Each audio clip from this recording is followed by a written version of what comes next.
ശോഭാ സുരേന്ദ്രൻ, താങ്കൾ Shri K V Thomas പറഞ്ഞത് കേട്ടിട്ടുണ്ടാവും.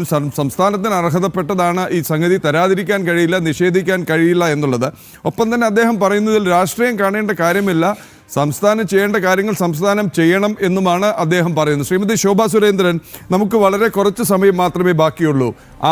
താങ്കൾ പറഞ്ഞതാണ് ഇതിൽ ഏറ്റവും വലിയ സിൽവർ ലൈനിങ്. ഇനിയും സമയം വൈകിയിട്ടില്ല.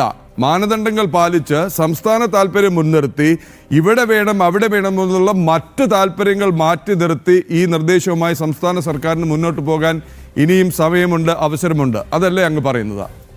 അല്ല, ഇതിനകത്ത് ശ്രീമാൻ കെ വി തോമസ് വരികൾക്കുള്ളിൽ ഒളിപ്പിച്ചു വെച്ചത് വളരെ വലിയൊരു വസ്തുതയാണ്.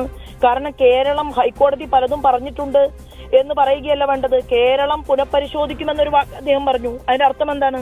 അപ്പൊ കേന്ദ്ര ഗവൺമെന്റ് പറഞ്ഞ ചില മാനദണ്ഡങ്ങളെ മറച്ചു വെച്ചുകൊണ്ട് ഈ കൊടുത്ത സ്ഥലത്ത് കിട്ടില്ല എന്ന് ബോധ്യമായിട്ടും ആ സ്ഥലത്ത് തന്നെ കിട്ടാൻ വേണ്ടിയിട്ടുള്ള പരിശ്രമമാണ് ശ്രീമാൻ കെ വി തോമസ് ഉൾപ്പെടെയുള്ള ആളുകളുടെ ഭാഗത്ത് നിന്ന് തുടരുന്നത് എന്നുള്ള ഒരു വലിയ കാര്യമാണ് അദ്ദേഹം അതിൽ സൂചിപ്പിച്ചിട്ടുള്ളത്. അത് അദ്ദേഹം അംഗീകരിച്ചാലും ഇല്ലെങ്കിലും അദ്ദേഹത്തിന്റെ വാക്കുകൾ കേട്ട ജനങ്ങൾക്ക് ബോധ്യമായിട്ടുണ്ട്. കേരളത്തിന് വീഴ്ച പറ്റിയിട്ടുണ്ട്, അവരുടെ ഭാഗത്തു നിന്ന് കൃത്യമായിട്ടുള്ള മുന്നോട്ടുള്ള പോക്കുണ്ടായിട്ടില്ല. മറ്റൊന്ന്, കിട്ടാനുള്ള അവകാശപ്പെട്ടതാണ് എന്നൊക്കെ പറയുന്നുണ്ടെങ്കിലും ഇവിടെ എത്ര കാലമായി ഒരു Indian institute of technology IIT കൊടുത്തിട്ടെന്ന് നമുക്കറിയാം.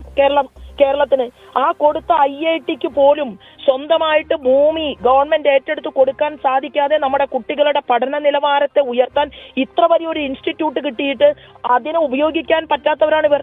ചോദിക്കുന്ന കാര്യങ്ങൾക്ക് കണക്ക് കൊടുക്കാതിരിക്കുക, പേപ്പർ കൊടുക്കാതിരിക്കുക, ധനകാര്യ വകുപ്പ് മന്ത്രിയോട് ചക്കയെന്ന് ചോദിച്ചാൽ ചുക്കെന്ന് ഉത്തരം കൊടുക്കുക, അങ്ങനെയൊന്നും പറഞ്ഞാൽ ഈ കേന്ദ്ര ഗവൺമെന്റിന്റെ കയ്യിൽ നിന്ന് കാര്യങ്ങൾ നേടിയെടുക്കാൻ സാധിക്കില്ല. കറക്റ്റായിട്ട് കാര്യങ്ങൾക്ക് ഉത്തരം കൊടുത്താൽ, കറക്റ്റായി പേപ്പർ അവതരിപ്പിച്ചാൽ, വേണമെങ്കിൽ ഇനിയും ഒരു കോൺക്ലേവ് വിളിക്കാമെന്ന് അല്ലെങ്കിൽ ഒരുമിച്ച് കൂടൽ നടത്തിക്കൂടെ? ഇവിടുത്തെ എല്ലാ രാഷ്ട്രീയ പാർട്ടികളെയും ഓരോ പ്രതിനിധിയെ വിളിക്കട്ടെ, ഇവിടെ ചർച്ച നടക്കട്ടെ, കേരളത്തിന്റെ മുഖ്യമന്ത്രി ആ മീറ്റിംഗിൽ ഇരിക്കട്ടെ, പ്രതിപക്ഷ നേതാവ് ഇരിക്കട്ടെ, ഭാരതീയ ജനതാ പാർട്ടിയുടെ ഭാഗത്തു നിന്ന് 2 കേന്ദ്രമന്ത്രിമാരുണ്ട്, സംസ്ഥാന പ്രസിഡന്റ്, ഇരുത്തട്ടെ. എല്ലാവരെയും ഇരുത്താൻ തന്റെ ഇടമുണ്ടോ കേരളത്തിന്റെ മുഖ്യമന്ത്രിക്ക്? എന്തുകൊണ്ട് കേരളത്തിന്റെ വികസനത്തിന് വേണ്ടി അത്തരത്തിലൊരു ചർച്ചയ്ക്ക് വേദി ഒരുക്കിക്കൂടാ?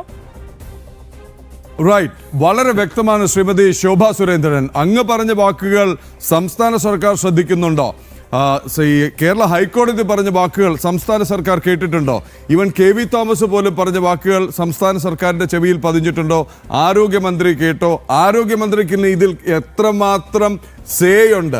ആരോഗ്യമന്ത്രി പറയുന്ന പോലെയൊക്കെയാണോ കാര്യങ്ങൾ നടക്കുന്നത്, അതോ വേറെ എവിടെയെങ്കിലുമാണോ, വേറെ ആരെങ്കിലുമാണോ കാര്യങ്ങൾ തീരുമാനിക്കുന്നത് എന്നുകൂടി ഇനി തികഞ്ഞ സുതാര്യതയോടുകൂടി ജനങ്ങളോട് പറയുക. ജനൻ ടിവിയോട് പറഞ്ഞില്ലെങ്കിൽ ജനങ്ങളോട് പറയുക. പറഞ്ഞു പറ്റിക്കൽ വേണ്ട എന്നുള്ളൊരു സന്ദേശമാണ് ഈ അവസരത്തിൽ നൽകാനുള്ളത്, അല്ലേ ഗൗതം? അതെ, ഉറപ്പായിട്ട്. കാരണം മറ്റ് സംസ്ഥാനങ്ങൾക്കെല്ലാം എയിംസ് വാരിക്കോരി കൊടുക്കുന്ന ഒരു കേന്ദ്ര സർക്കാർ കേരളത്തിനോട് മാത്രം അങ്ങനെ ഒരു അനീതി കാണിക്കുകയില്ല. നേരത്തെ ശോഭാ സുരേന്ദ്രൻ BJPയുടെ സംസ്ഥാന ജനറൽ സെക്രട്ടറി ചൂണ്ടിക്കാണിച്ചതുപോലെ 8 കേന്ദ്രമന്ത്രിമാർ ഉണ്ടായിരുന്ന കാലത്ത് ലഭിക്കുന്നതിനപ്പുറത്തേക്ക് അതിൻ്റെ 10 മടങ്ങ് പദ്ധതികളും പണവും കേരളത്തിന് നൽകിക്കൊണ്ട് കേരളത്തെ കൈത്താങ്ങായി നിർത്തി കൂടെ നിർത്തുന്ന ഒരു കേന്ദ്ര സർക്കാരാണുള്ളത്. അപ്പോൾ എയിംസുമായി ബന്ധപ്പെട്ട് സംഭവിച്ചിരിക്കുന്നത് കേരളത്തിൽ അധികാരത്തിലിരിക്കുന്ന സർക്കാരിൻ്റെ അനാസ്ഥയാണ്, കെടുകാര്യസ്ഥതയാണെന്ന കാര്യത്തിൽ സംശയമില്ല.